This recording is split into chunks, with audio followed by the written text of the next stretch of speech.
The free world stands strong against aggression in Korea. Ethiopia, a member of the community of free nations, has sent men into the offensive against communism's armed attack. Ethiopia is helping to combat the menace in Korea.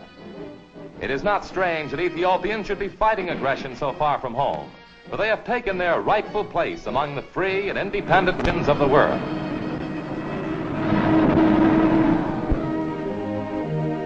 At the Japanese Peace Conference, Ethiopian delegate Atu Membera Yahared tells the assembled nations that Ethiopia is happy to participate in signing a treaty which ends a terrible epoch.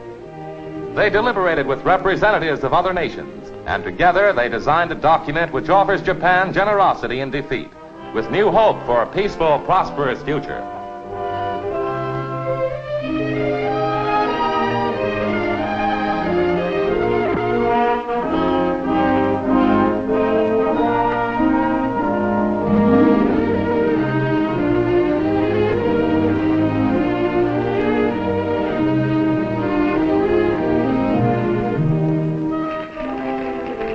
Ethiopia's delegates contributed to a successful conference, the wisdom and dignity of an ancient people.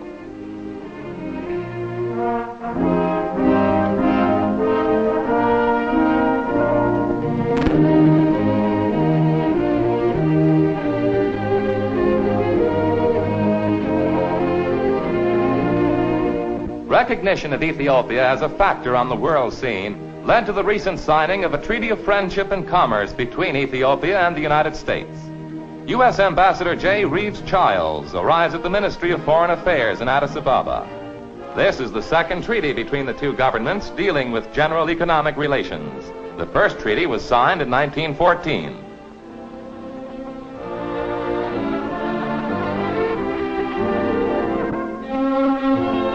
With Minister H.E. Akilu, Mr. Childs signs the expression of goodwill and affirms U.S. respect for the African nation.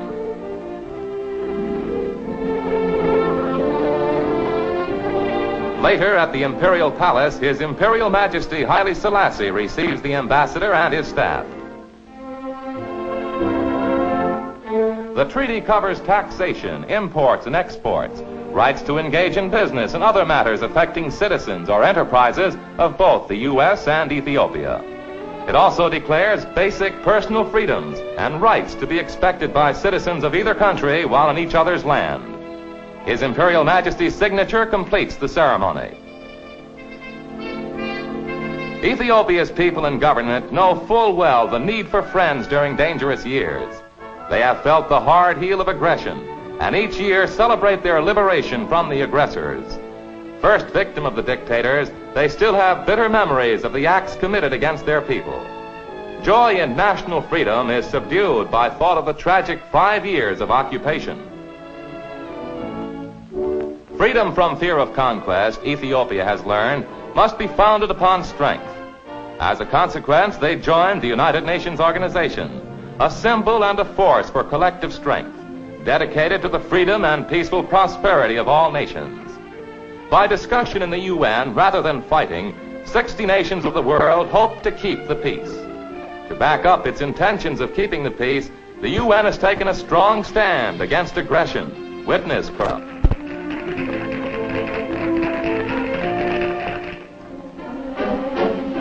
To Korea, to support the UN cause, Ethiopia has sent a battalion of soldiers. Cheering Koreans greet the men who arrived together with replacements from 3 other nations. The brothers in arms were welcomed personally by the President of Korea, Sigmund Rhee.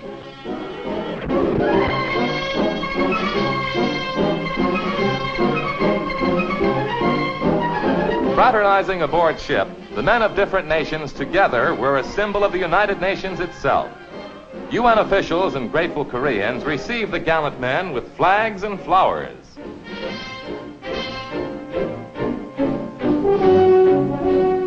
This cause in Korea is a combined effort of 51 nations, over 20 of whom have troops on the spot. Together, they are proving that small nations can have support of larger nations in the fight to maintain their freedom and independence. Ethiopia is one of 2 nations in Africa with troops in Korea. Previously, Ethiopia contributed $100,000 for medical assistance to the men of other nations already in the battle.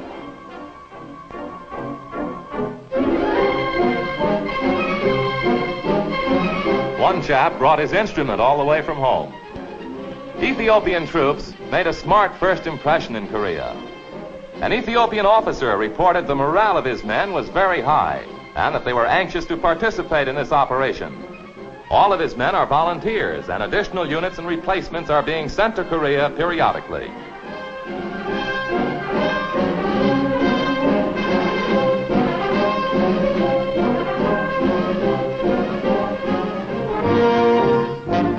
Here, the battalion's first campsite is established. This rough Korean terrain is an ideal training ground for an introduction to Korean battle conditions. To make the several United Nations forces a more efficient team, everyone uses the same types of weapons and ammunition. This means getting acquainted with new or slightly different equipment. Hence, the preliminary orientation course for already well-trained soldiers. UN officers said they welcome this effective addition to their fighting strength. They commented that the Ethiopians' previous training at home, where the rugged mountains are similar to those in Korea, would add to the know-how of the United Nations forces.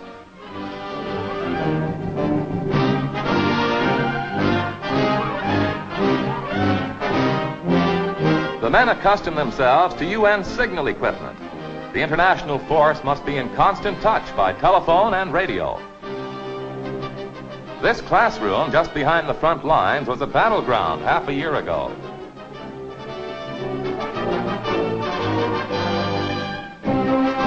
Strong soldiers need good food.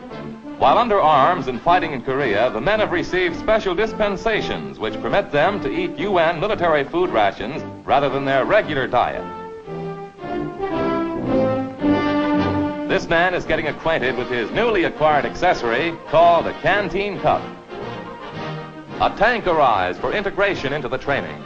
Foot soldiers working with tanks are making important gains in Korea. The men get an insight into the effectiveness of the new combat equipment.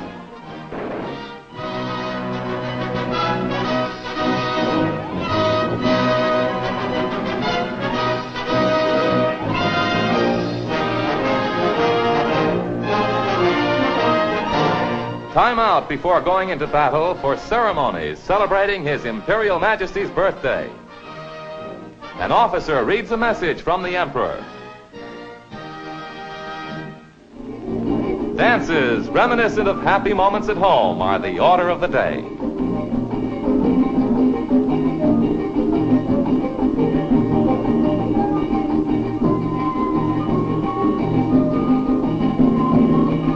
Visiting Americans accept challenges to a friendly bit of sport.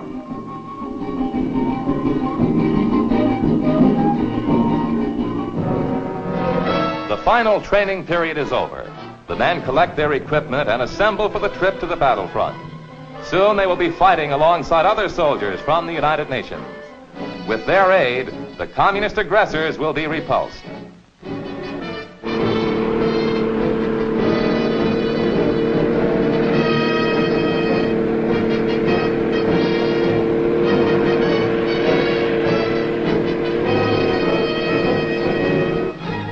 Poised for the attack, Ethiopia's men are in close contact with troops from the other nations. Side by side, they enter the battle.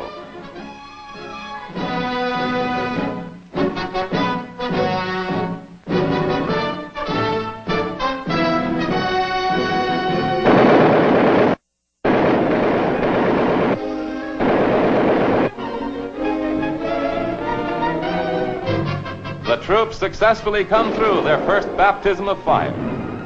Ethiopia, realizing communism's threat to independent peoples, will uphold its contribution to the free world. Ethiopia's faith in collective security has been affirmed. The presence of its men in Korea reinforced the principle of the UN Charter, that aggression, to succeed anywhere, is a threat to free peoples everywhere.